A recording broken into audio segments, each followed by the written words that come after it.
Bismillahirrahmanirrahim. Welcome to Perspective with me, Julie Ali. Today we're going to talk about something very important to all of us, to all road users, and we're going to be looking at the current freight and logistic challenges as well as solutions and opportunities with a company called Port of Gauteng. And the person who actually has created this amazing concept is none other than Francois Nortje. And we're going to look at how this is going to ease traffic congestions on all of our major and national routes and what it means for the economy at large. Francois Nortje, developer of Port of Gauteng, a very good morning to you. Welcome. Good morning to you and welcome. Thank you, Julie, for to be on your show, and good morning to your guests. I must say that when I looked at this, I thought to myself, wow, what a vision.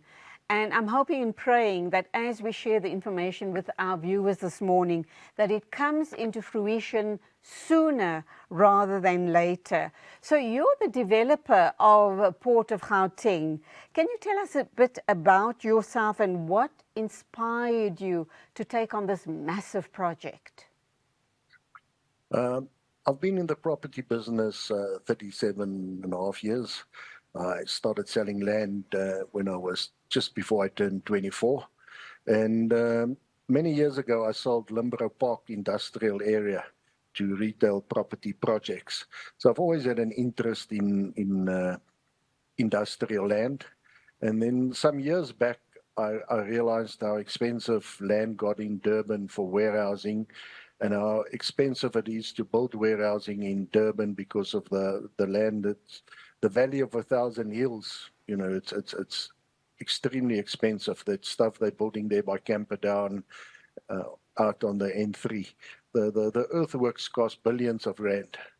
And I took a career decision some years back to specialize in logistics and industrial land, mainly logistics, because I realized the property market is changing. That always used to be the stepchild of property, the industrial commercial stuff. Retail was number one and office number two. And I could see where the world is going, that warehousing is going to become the most important property asset.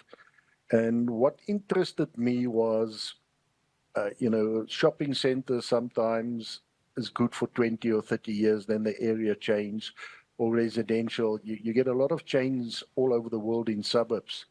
And some properties that was good becomes bad, and some very few that was bad becomes good. There's always newer areas. Absolutely. But logistics properties, they endure. You know, if you drive around Durban Harbour, there's buildings that was built 200 years ago. They've just been a bit renovated, but they stay there because the blue water, the harbour is there. But trade route properties seldom change or lose their allure. And if you want to create really long-term investment, good investments, where I'm coming to my retirement age, and you think where you're going to put your money, how do you preserve generational wealth? Having trade route properties, it just keeps on going and going. And they're not going to replace the N3 coming into Gauteng. It's not going to come in anywhere else. The railway line is not going to come anywhere else. And that's how it all started. I started looking for where's the right place. And I've got a friend, I was at varsity with him. He is an importer, his family business. They bring about 1,000 containers a year into Gauteng, into South Africa, most of it into Gauteng. And over the years, I've learned about the business and saw where's the right position. And then we identified this area. And there's 1,400 hectares there that is earmarked in terms of the Metropolitan Spatial Development Framework of Ekurhuleni for industrial and logistics. So Ekurhuleni actually identified it before me. And if you can see the map behind me, this is an extract of if I stand back a bit, you'll see that map. That's an extract out of the Gauteng road plan, future road plan. And around that part of the world is the most roads per square kilometer, or 10 square kilometers anywhere in Gauteng plan. Okay, let me ask you this question. The Port of Gauteng white paper has just been released. Why was it important to launch it now? Because of Transnet is putting out all these proposals for private sector participation into the rail sector, especially the container corridor. We expect it to go out very soon. So this is just the right time. And then in 4 years' time, the N3 toll concession is coming to an end. And the third one is PBS trucks.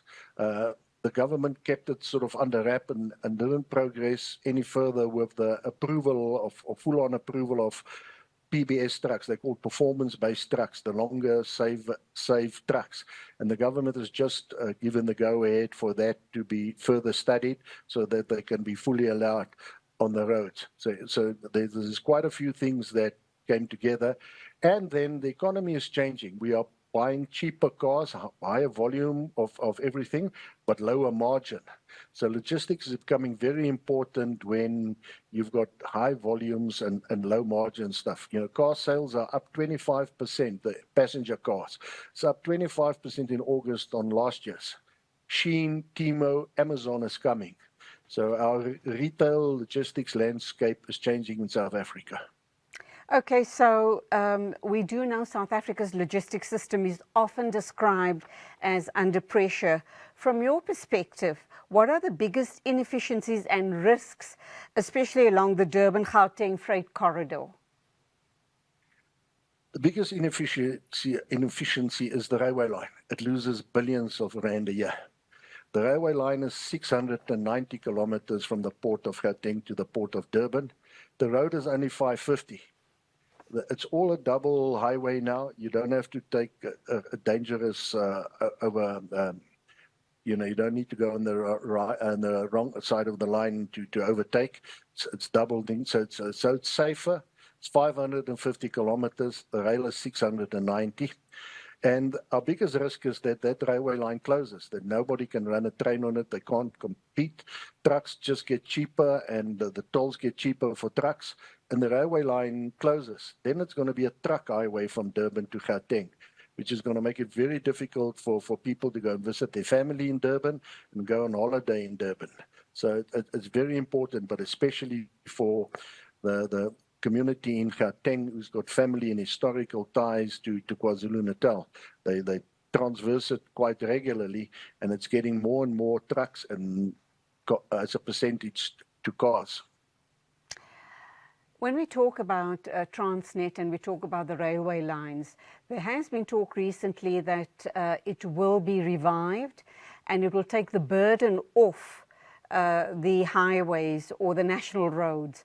Do you think that that will come into effect sometime soon? Because it is a nightmare to travel between Durban and Johannesburg either way because of those massive trucks on the roads. Yes, countrywide, it's happening.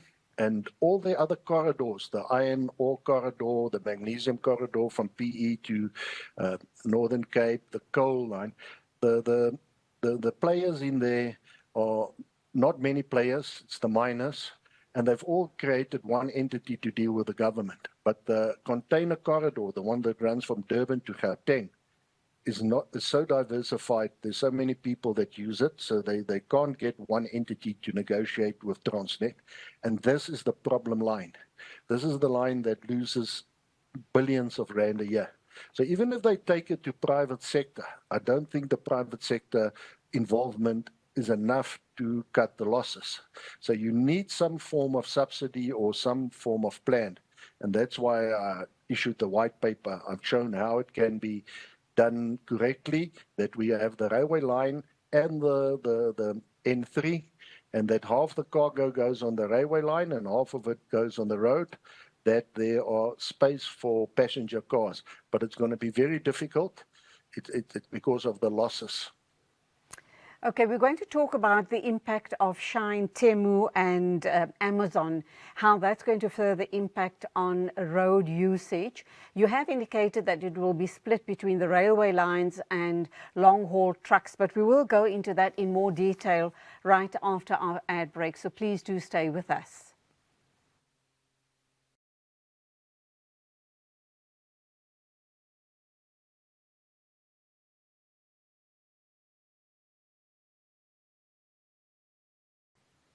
Welcome back. I'm talking with Francois Nortje. He is the developer of Port of Gauteng.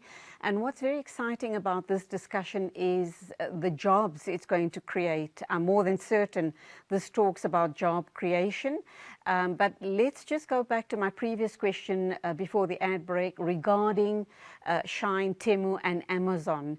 Will that I'm sure is going to have a huge impact on our retailers. And right at the beginning of the interview, you did indicate that shopping malls have probably a lifespan of 20 years. This further with Shine, etc., coming in, people ordering online directly is going to further impact on our shopping malls and retailers, will it not?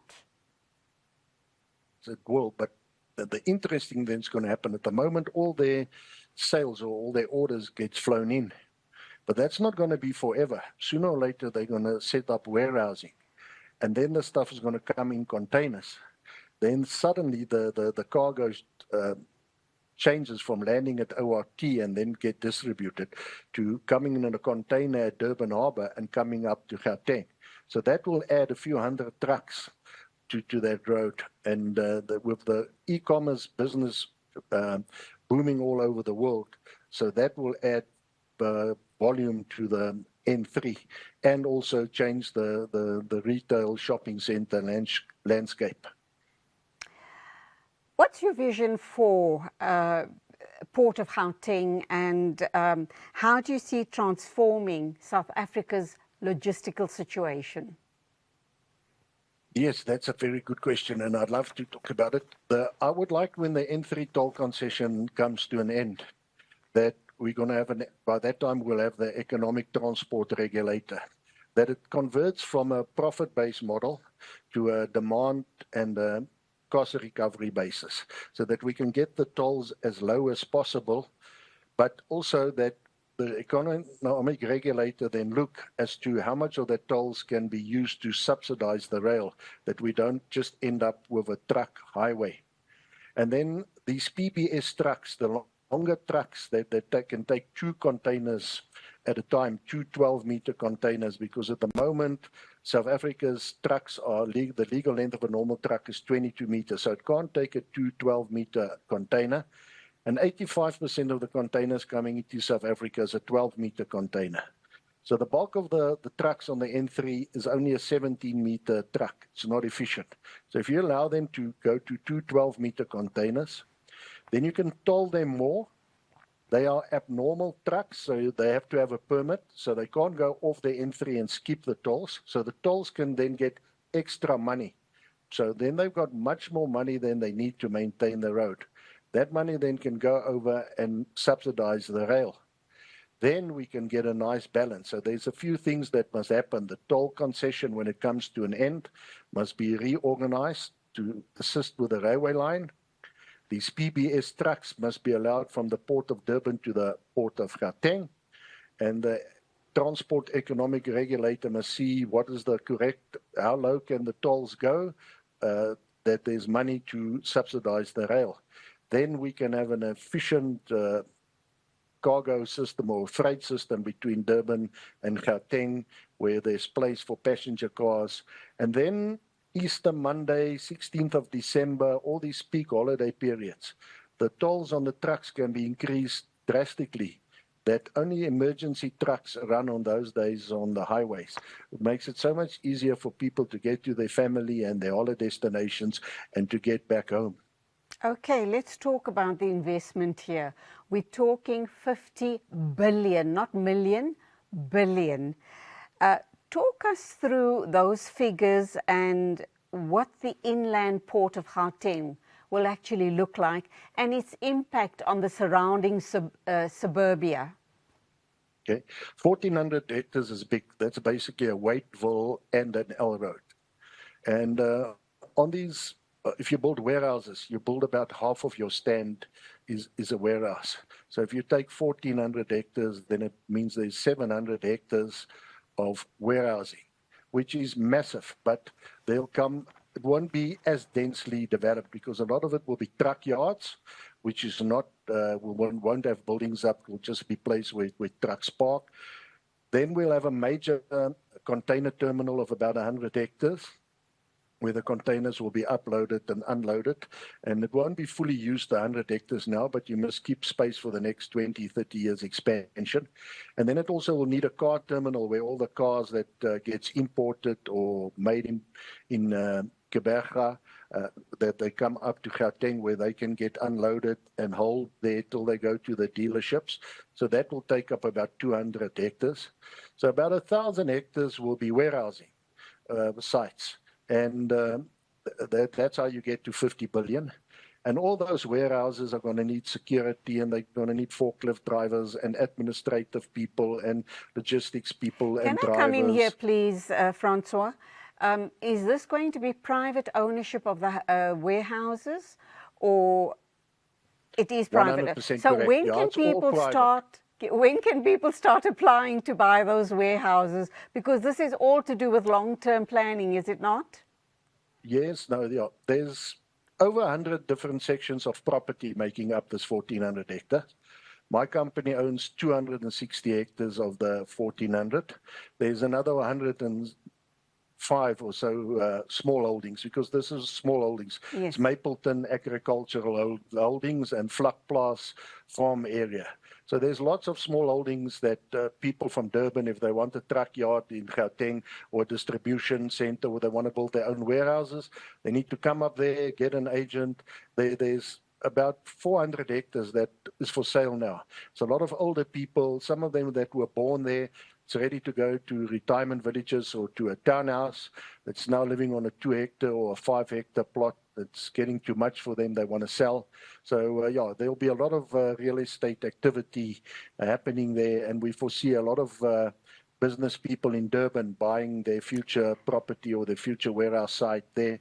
And then they'll do the conversion from agricultural land to industrial land and build their own warehouse. So it's not just, I'm the lead developer because I've got lots of land and I'm driving the project, but it's not just me. There's opportunity for 20, 30 other developers or landowners, maybe even 80, to get involved. Okay, let's talk about what does this mean regarding job creation. Can you actually confirm the type of jobs as well that will be created by this amazing plan that you're talking about, the Port of Gauteng?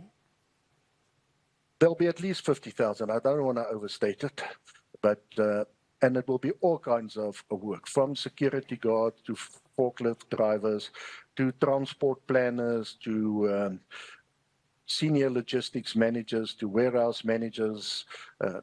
If you can imagine a logistics hub where 1,400 hectares, there will be so many jobs. Then there'll be some retail stuff there to sell afternoon lunch. There'll be filling stations, but so it will be a spread of jobs. Obviously, like any other job segment, the lower paid job will be the biggest, the higher amount, and then logistics planners and logistics experts that will sit on top of the chain will be less. But it's the whole spectrum of variety of jobs that goes around trucking and logistics and warehousing and packing and unpacking and the security that goes with that. Beyond jobs, what other benefits do you see for the people in the surrounding areas? And when you talk about this amount of development and warehousing that is going to happen in that part of Gauteng, that would also indicate that there's going to have to be land available for possibly high-rise housing, because people would want to live close to their jobs. Is that part of the plan? It's all surrounded by housing. And if you look at some of the air photos we got, there's a farm, a vegetable farm on the other side of the railway line. That's earmarked for residential. It's been sold subject to its town planning being approved, and there is going to come 6,000 flats and houses. But this is all surrounded by housing. It's Vosloorus, Katlehong, Tekoza, Mapleton, Pamula, Dawn Park. So this is an infill site among 600,000 houses. Okay, we've come almost to the end of the interview. Very quickly, let's talk timelines. How soon do you think this will start rolling out? In 2027, we expect the first warehouse or terminal to be start building.